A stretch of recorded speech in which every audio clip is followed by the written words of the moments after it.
You're listening to Procurement 6, the weekly podcast from the team at Art of Procurement that summarizes this week in procurement in just 6 short segments. Hi there. My name is Kelly Barner, and today is Friday, April 18th, 2025. 6. This week's tip comes from a question I was asked in the LinkedIn live stream I did with Procurability this week. Joe Adamski asked me, how do you balance risk and transparency when making the decision to reshore? Now, the good news is, whether it is to make a decision about reshoring or something else, this goes back to what procurement has always done best. Step 1, get visibility. You can't understand the risk, let alone combat it, if you don't have transparency. And step 2, look at your options and stay obsessively data-focused when evaluating them. Procurement's job is to help create multiple qualified options and then put those options before the business with their relative pros and cons. We've been training for this moment for a long time, and our companies need us to step up and do what we do best. The good news is, we are ready and we can do it. 5.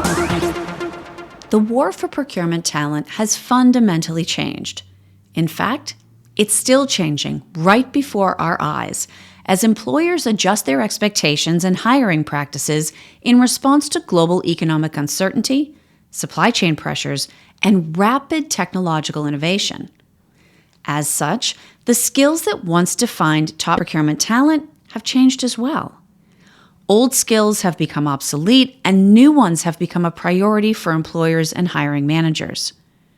To explore the future of procurement talent acquisition, Philip Eidson recently spoke with global recruiter Derek Lutz. In this short clip, Derek explains the types of procurement roles and candidate profiles that are most likely to remain in high demand despite all of the change and uncertainty. You say it's a challenging market, and obviously the market kind of goes in cycles from a recruiting perspective. Are there certain profiles that are not cyclical? You know, there's a demand for a certain type of procurement leader or procurement professional that is going to, kind of elevate above the noise, if you will, because it's so in demand. Do you see certain profiles like that? Yeah, certainly. I mean, I think any category leaders are going to stay there because obviously some of these companies are going to really need to still hire and drive costs down and negotiate across different categories. So if you're a true market specialist, when it comes to that's going to be a big thing.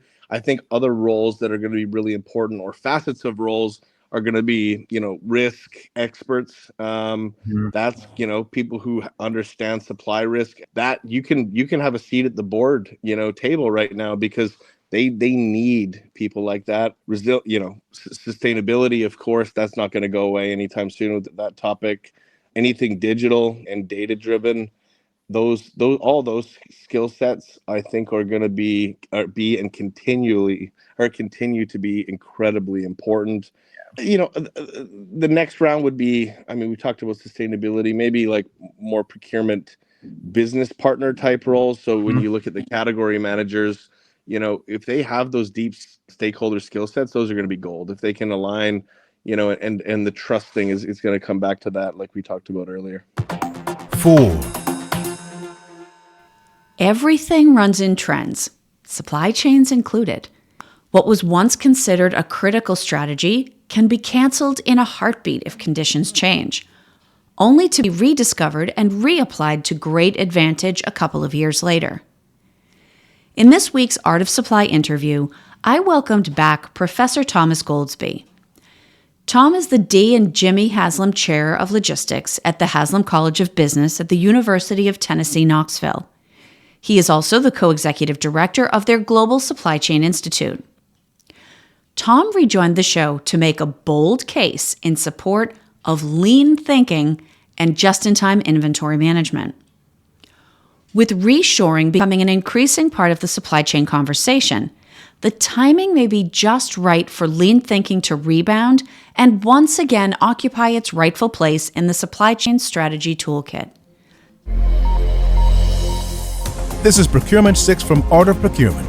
To get notified every time an episode is published, go to artofprocurement.com/subscribe. 3. The first 100 days as a chief procurement officer play a huge role in determining the overall success or failure of a procurement team, especially in companies where procurement has evolved from being a support function to serving as a strategic business driver. There are plenty of things to do and just as many things not to do. Art of Procurement recently released a new best practice guide that we created in collaboration with the team Procurability. It is full of practical recommendations to help CPOs navigate those critical first 100 days and set the right tone for the rest of their tenure. One of the sections I find most interesting are the 30, 60, and 90-day strategies. We outline these timeframes not just for the sake of prioritization, but because a leader's ability to layer their efforts over time will actually allow them to start making progress sooner. You only get one chance to make a first impression, and for aspirational procurement leaders, that impression counts for a lot, well beyond the first 100 days. 2. Scientists in British Columbia recently released the results of a study on how to have a perfect day. According to them, a scientifically perfect day would include 6 hours of quality time with family, 2 hours with friends, 1.5 hours socializing, which makes me wonder what the other 8 hours were about, 1 hour of eating, 1 hour of exercising, 1 hour of screen time, 6 hours of work with a 15-minute commute. Now that quick math leaves 6.5 hours for sleep. Now, my general impression is that perfect cannot and therefore should not be the goal. Now, this day sounds wildly unrealistic to me. Also, they clearly didn't survey any introverts, which I suppose makes sense. Introverts don't take surveys unless forced. 6 plus 2 plus 1.5 hours spent with people, plus the 6-hour workday, as an introvert, my head would explode.